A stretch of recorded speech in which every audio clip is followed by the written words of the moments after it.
ano to, no? This can be considered as a smoking gun, yung binanggit ni Henry Alcantara. And I think it has to also be pointed na mukhang hindi nag-usap yung dalawa eh, si Henry at saka si Bryce, di ba? Actually, kayo, nagdidebate pa sila eh.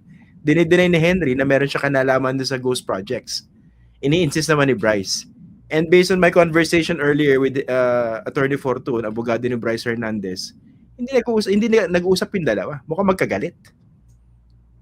Oo, kasi parang nabigla nung nagsalita si Bryce, yung first hearing pa lang, parang nabigla kasi if I recall, parang si Alcantara nilaglag si Bryce, tapos si Bryce bumaliktad na, started talking na, talagang nabigla rin si Alcantara na parang I'm left out ako lang mag-isa dito and I kept on denying. Siguro, you know why? Kasi kapag ang tapang mo mag-deny, ang ibig sabihin, may resba ka sa taas. Kasi why are you so confident in lying? Somebody must have been telling you, I'll take care of you. I have your back. Parang ganun ang ano eh. Kaya ang tapang mo magsinungaling eh. Kasi kung, siyempre, you need confidence na hindi ako ilalaglag. Pero, yung tao underneath you na mas maraming alam na obviously lahat ng galaw, alam niya, nagsalita na. So, and pag kayong dalawa nag-iharap mo sa TV, yung isa nagsasabi na marami siyang may alam, kanino ka maniniwala sa wala akong alam dyan. Ito naman, salita ng salita. Ang dami ng substance niya and he can provide details of a particular incident. Paano ka hindi maniniwala kay Bryce? Let's admit also sometimes may pakunti-kunting exaggeration or whatever. Pero by and large, kaya sabi nga ni Senator Ping Lacson, naging basis na pag-away nila Marcoleta, tingin niya mas credible si Bryce. Pero the fact na nagsalita si Henry Alcantara, kasi meron pa rin siya mga bagay na hindi niya madirekta, di ba? Because of the level. Kumbaga sa pay grade, di ba? Kasi ganoon din yung analysis ko rito sa initial testimony ni Bryce Hernandez. Alam niya, pero dahil sinasabi sa kanya ni Henry Alcantara, pero hindi niya papapatunayan na siya nagbigay ng pera kasi hindi niya role yun eh, di ba? So meron din ganong situation si Henry Alcantara. That's why we need someone like Undersecretary Bernardo, don't you think? Correct. And but the important thing here right now, Bryce can only testify to his relationship with Alcantara kung anong sinabi ng Alcantara sa kanya. Personal yan. Beyond Bryce, hearsay yung mangyayari eh. Ang problema ngayon, si Henry Alcantara right now, can testify na nag-usap ka ni Yusek Bernardo upon the instructions of Bernardo. Yun, personal knowledge yan. So, you cannot say that is hearsay. Plus, nag-deliver inutusan yung driver niya i-deliver yung pera kay Joel. Personal yan. And the driver can testify siya ang nag-deliver doon sa Shangri-La. Diba? Sila Bryce was there. Diba? Remember, Bryce was saying, or si JP ba yan? Na 6 van, o si Bryce, 6 na van na yan. Tapos 20 suitcases at 50 million each suitcase. Those are all personal. So mahirap na talagang ano yan. These are all very, very credible test details eh. Pero nga after, depende rin sa mga sasabihin ni Undersecretary Bernardo no? Para malaman kung sino pa yung mga sangkot dito. Pero I suppose at that level, pwede nang ituro direkta yung mga legislators na involved. Again, there's a question of sino ba ang backer ni Yusek Bernardo? He has to go through, perhaps baka dadanas din niya yung dinaanan ni Alcantara na panay sinungaling, and then, pero ngayon, right now, si Alcantara nagsalita na eh. Si Bryce nagsalita na. So, ano ang mahihirapan si Bernardo to keep on denying in the same way that Alcantara did eh. Diba? So, yun ang maraming challenges ngayon. Kung nagsasalita yung ilalim mo, umaasa, ang tanong na lang ni Bernardo, who has my back?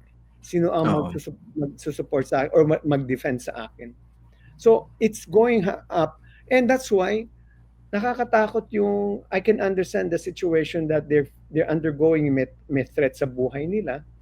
Kasi right now, investigation lang to, until there is a case, hindi naman mapepreso lahat yan.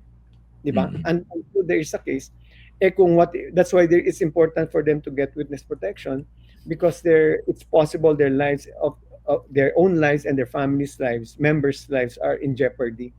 Tatakutin lang yan bumaliktad. It happens naman eh. Pero dito ang problema, kunwari, tinuro na si Undersecretary Bernardo. Kung hindi siya magsasalita, baka siya lang madiin dito.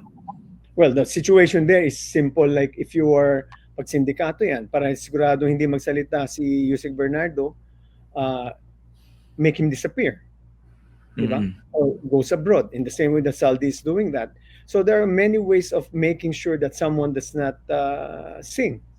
So that's why you need to secure those people, especially as you go higher. Mas sensitive ang information mo, hindi na ano yan eh. You're dealing with the high people na assuming na nakinabang dito sa corruption na to. Kaya malaki ang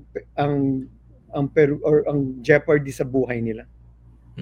Pero attorney, dito ako nalulula, no? And I think this is also the feeling of many of our fellow Filipinos. Kasi nung nagsimula to sa mga contractors, nakita yung kanilang mga yaman, talagang pinagmamalaki, no? Ostentatious would not even be enough to describe how lavish their lifestyles are. Nakita natin yung Diskaya. Pero contractor pa lang yan. Nakita natin yung mga DPWH. Paano pa yung mas mataas sa kanila? Paano pa yung Zaldico? Paano pa siguro yung mas mataas? I cannot even imagine, no? Kasi parang tingin ko dyan yung, if you imagine how big the universe is, it's mind-boggling. Hindi mo kaya encapsulate sa utak mo eh. Parang ganun yung pakaramdam ko while looking at this scandal. Di ba? Alam mo, yung, kasi pag si Saldi naman, ang pwede niyang defense is, kasi mayaman na yan dati pa eh.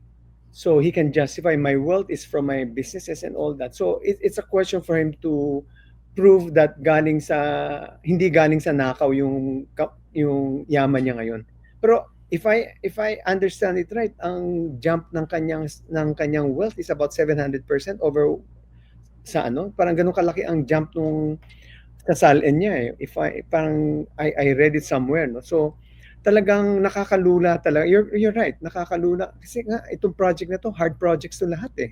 Malaki ang amount per project and marunong sila maglaro. Para hindi umakyat sa regional, ilagay natin yung mga projects below 150 million para hawak ng level ni district engineer.